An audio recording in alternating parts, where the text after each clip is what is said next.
Hi, today for the Xiaomi 13 Lite and I'll show you how to edit notification panel shortcuts on this device.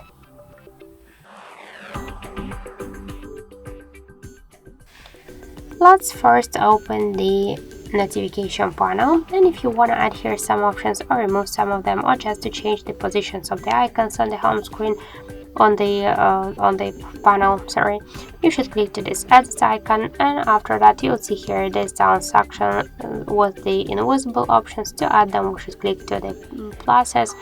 To remove some of the icons, we should just click on these red minuses.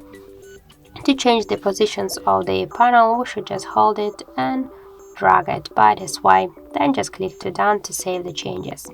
So thank you for watching, and if you find this video helpful, don't forget to leave a like, comment and to subscribe our channel.